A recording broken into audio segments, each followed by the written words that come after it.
Hello, I'm Janice Karen, Director of Policy, Technology, and Innovation at the Massachusetts Health Data Consortium, or MHDC. I run our Data Governance Collaborative, also known as the DGC.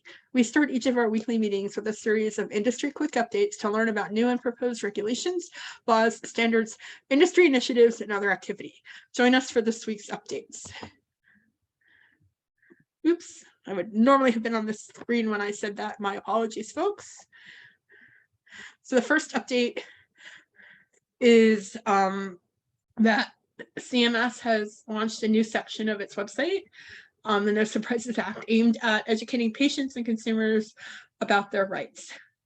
It says it's generically about no surprises, but it's pretty focused on the surprise billing aspects of the law. And it does have information for both insured and uninsured self-pay patients. It does, as you know, the actual regulations are mostly only in effect for the uninsured self-pay side of the house. So that they don't talk about the parts that aren't currently being enforced or don't currently have regulations. So it's a little bit vague in places, but it does talk about the general requirements for both insured and uninsured, and it talks about the good faith estimates under the uninsured section. It also clearly states that getting care at for insured patients, getting care at an outpatient clinic that's at an in-network hospital must be covered at in-network rates.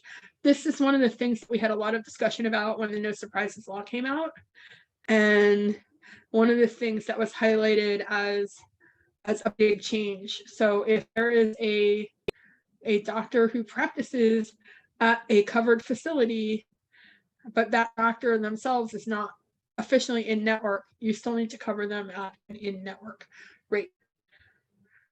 So you can find the information at that link. It has some general stuff, and then it has sort of separate sections for insured and uninsured patients, and then it also links to some of the provider and payer information at the bottom. Any questions or thoughts there?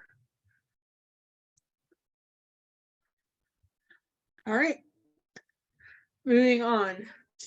The CMS Office of the Actuary has put out their annual predictions of healthcare spending for a future 10 years. I say future, but it actually, the data this year is from 2022 to 2031 because it's based on, we assume it's based on the last fully known data from 2021.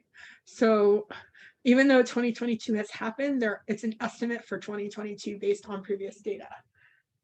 So they are estimating that the overall healthcare spending, and this is industry spending, as opposed to patient spending, I believe. So because they talk about, if you see under the Medicare, they talk about stuff that's industries, like the spending of the Medicare program itself. So under Medicare, the 7.5% per year is an average over the entire 10-year period. But what they actually talk about is that it's lower. They anticipate it being lower than the average in 2022, but by 2025, when the out-of-pocket caps on patient spending come in from the Inflation Reduction Act, they anticipate it going up to 8.9%.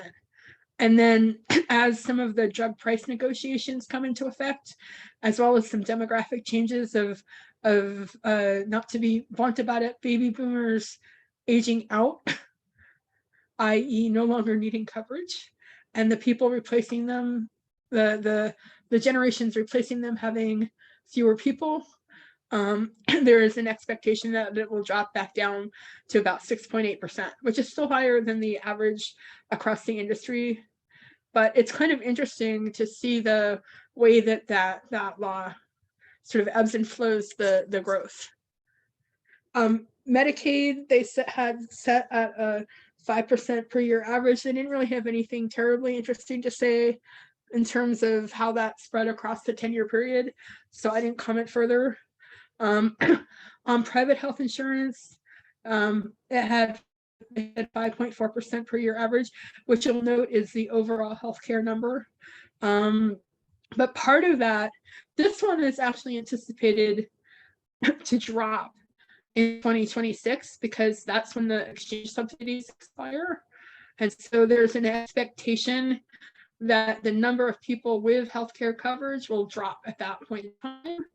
And therefore, if that doesn't happen or those subsidies extended, then the expectation would be that private health insurance costs would actually go up at a high rate.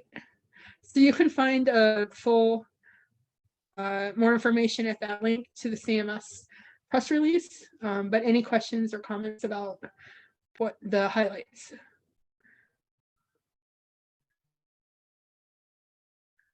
All right, and then we'll pause there a moment. I hope you learned a lot from our quick updates. If you're interested in finding more about the DGC and its other activities, email me at dgc@myhealthdata.org. That email address is also on your screen.